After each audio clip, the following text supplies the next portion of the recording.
భారతదేశంలోని ప్రతి హిందువు గర్వపడేలా అయోధ్యలోని రామమందిరంలో రాముడి ప్రాణప్రతిష్ఠ జరిగింది. ఎంతో అట్టహాసంగా జరిగిన బాలరాముడి విగ్రహ ప్రతిష్ఠ కార్యక్రమం ప్రపంచ నలుమూలల అనేక మాధ్యమాల ద్వారా వీక్షించారు. దేశ ప్రధాని మోడీ చేతుల మీదుగా ఈ ఘట్టం జరిగింది. 5 ఏళ్ల బాలరాముడి విగ్రహానికి ప్రాణప్రతిష్ఠ చేశారు. 51 అంగుళాల ఎత్తు ఉన్న ఈ విగ్రహాన్ని మైసూరుకు చెందిన అరుణ్ యోగిరాజ్ అనే శిల్పి చెక్కారు. అయోధ్యలో కొలువైన ఈ బాలరాముడిని ఇప్పటి వరకు రామ్ లల్లా అని పిలిచారు.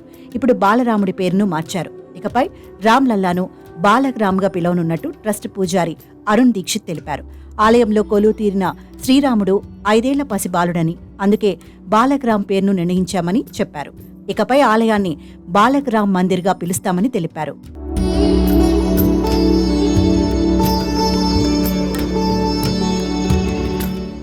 అయోధ్యలోని కొత్త రామాలయంలో కొలువు తీరిన ఈ బాలకరామ్ను బనారసీ వస్త్రంతో పసుపు రంగు ధోతి, ఎరుపు పటాకా లేదా అంగవస్త్రం ధరింపచేసి అలంకరిస్తారు. స్వచ్ఛమైన బంగారు జరి దారాలతో రూపొందించిన అంగవస్త్రంపై శంఖం, పద్మం, చక్రం, మయూర్ వంటి పవిత్ర వైష్ణవ చిహ్నాలను ప్రదర్శిస్తారు.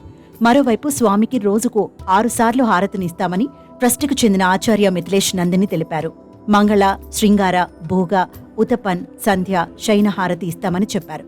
పూరి, కూరతో పాటు పాలు, పండ్లు, రబ్డీ కీర్, పాలతో చేసిన స్వీట్లను నైవేద్యంగా సమర్పిస్తామని తెలిపారు. ఈ రోజు నుంచి బాలరాముడి దర్శనానికి సామాన్య ప్రజలను అనుమతించారు. దీంతో ఆలయం దేశం నలుమూలల నుంచి వచ్చిన భక్తులతో కిటకిటలాడుతోంది.